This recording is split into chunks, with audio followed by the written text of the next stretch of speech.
Here we are again. We have more hashtags to mourn, more families are grieving, and everyone is enraged. And yet, not much has changed since the last time. I don't know about you, but I am sick of having this conversation. I don't want to see black people being murdered by law enforcement, being hunted down anymore. I don't want to see it. How can we stop it? I am solution based. All the talk online is, it's interesting because hashtags are great for getting getting national attention and potentially getting justice. Those men were fired. We're hoping they'll be charged. But how many of them have gone to jail? How many times have we actually gotten justice? How many protests have we had to have that have resulted in nothing? There has to be a systemic change. We are in a system that is not designed for us. We're in a system that until we change our place in it, this is going to keep happening. We have to change how we work within the system for the system to change for us. And I think that is the most difficult part. It's going to take consistent work. It's not a flash of anger. It's not, and that's good. It's like, to me, that should be like lighting the match, but there has to be more follow up. So let's talk about what that might look like. Instead of rehashing how wrong this is, because everyone knows about that. Let's talk about what can we actually do. And I'll go through different levels. These are just ideas I have. I'd love to hear you guys' ideas. If you have any ideas, drop them in the comments. Feel free to ask me, because this is something that we're gonna have to work out, figure this out on a national level, right?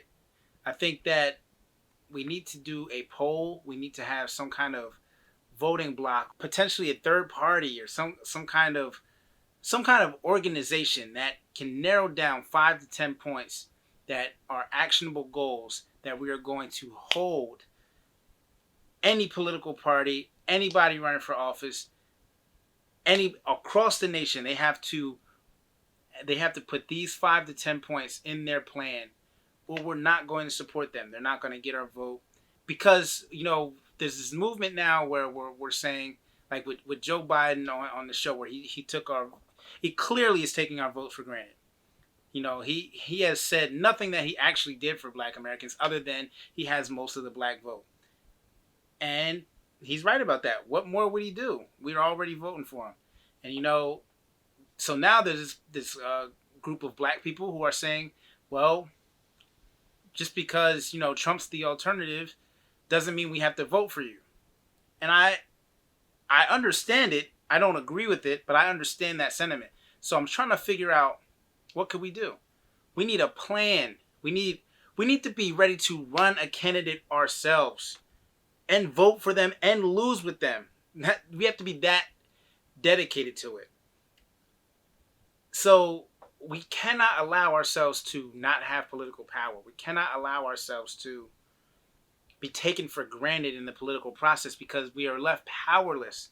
We are left at the whims of those who are above us in this societal hierarchy, where we create these hashtags asking for justice to be given to our people. And that is no way to get justice. There's no power in that. And, that's the national goal, right? On the community level, if you're in the community and you want better schooling, you want, you're wondering why your water is not right, you have to vote people in.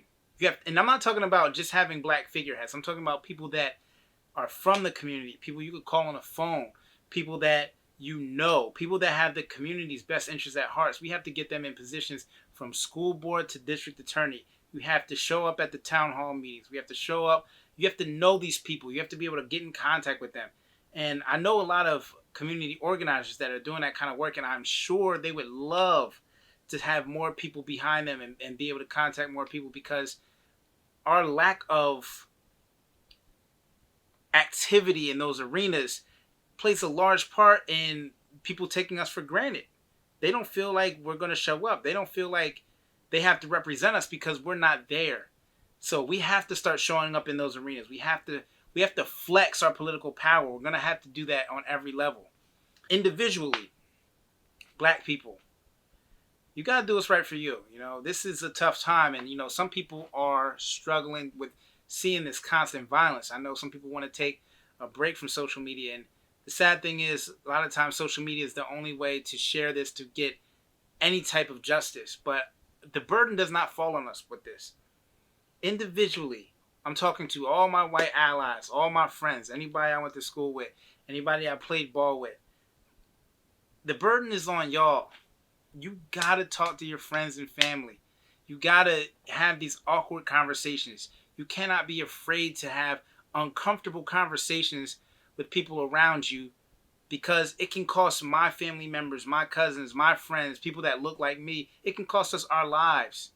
You got to stop your aunts or your cousins from calling the cops on black people, black kids, a black guy walking in the park, a black guy jogging for no reason. That can cost us our lives. So these are the kind of conversations that if you're watching this, I really want you to, you know, take this to heart, and please don't be afraid to have these conversations with your family. I'm not saying that all white people are bad, but I'm saying too many white people are complacent.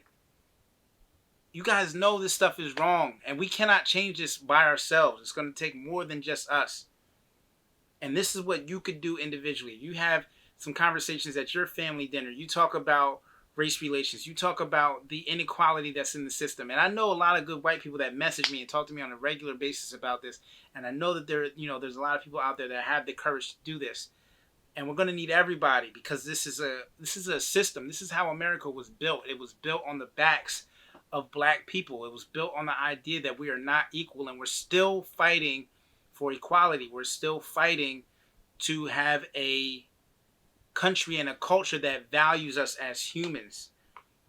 Um, so if you feel like everyone should be treated equal, if you feel like you're a humanist and you want humans to have a safe and happy existence, that we all are actually given the inalienable right to pursue happiness, then you should not have any qualms with having an uncomfortable conversation at a dinner sometimes, because we have uncomfortable situations that we don't ask for that can end in death.